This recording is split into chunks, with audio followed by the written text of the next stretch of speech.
my name is Cara Matteson, and I'm with the City of Cedar Rapids, and I was tasked with why is the City of Cedar Rapids involved with the Middle Cedar. And we are located on the very end, the outflow of the basin, and so we might not be seeing the direct effects of cover crops in the city or wetland in the city. So why are we interested? Well, with the change of landscape in Iowa from prairie to more tiled and urban and rural settings, we're seeing the impacts with flooding more drastic. We're seeing more flash flooding events. And I just pulled some pictures from the 2008 flood of some prevention that the city did, and a lot of that, you know, from a city standpoint, as taxpayers' money with the staff and the infrastructure involved. So a lot of time and effort was put into trying to safeguard buildings and infrastructure while the water was coming up. And as you know, that one was kind of blurry. I was actually living in California when this happened, and I didn't grow up in Cedar Rapids. And I saw this when I was in Fresno, California, and I was just like, oh my goodness, what is going on in Iowa? And so this was from 2008, and it was just a devastating incident. And part of it, you know, is a floodplain issue, part of it's a natural occurrence, and part of it is that we've all been impacted with drainage issues and flooding issues, is that our floodplains seem to be getting bigger and bigger. And part of it is that the water has nowhere to go. We're not having the infiltration practices that we once did with the natural landscape. And so the City of Cedar Rapids is trying to do some urban practices, but also go beyond our footprint of what can we do upstream.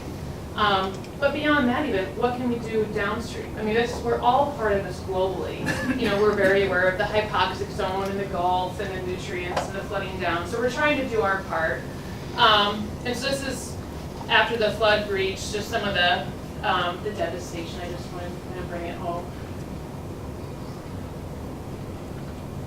And then also, you know, the infrastructure. So after the water receded, you know, we had the cleanup.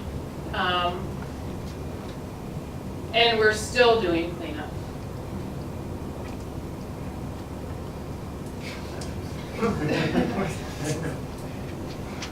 Yeah, I was looking through these pictures, and I had a hard time, like, okay, which ones do I even put up? Because it was all just, it was crazy.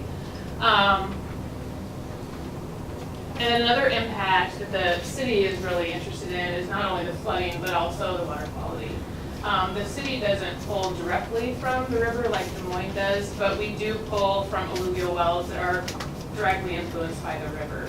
So as you can see here, it's a depiction of the Cedar River and our wells. And we have a natural filtration process, but when the Cedar River nitrates go up, our wells are going to go up. It's going to be, there's going to be a lag time, but there is going to be an effect. So we're also interested in the bioreactors for the nitrate reduction as well.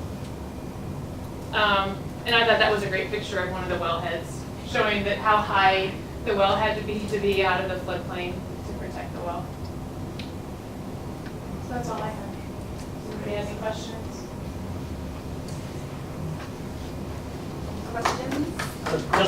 Just a comment. The theme has always been we're all in this together, and I think what you're sharing here is we're all part of this, whether we're high in the watershed or low in the watershed, we're all in this together. I will continue to emphasize that. Well, it also goes to, I mean, when does the watershed end? We're at the bottom of the Middle Cedar watershed, but does that mean we don't care about beneath us? I mean, it's all watersheds are connected, so I think that's why we're all here.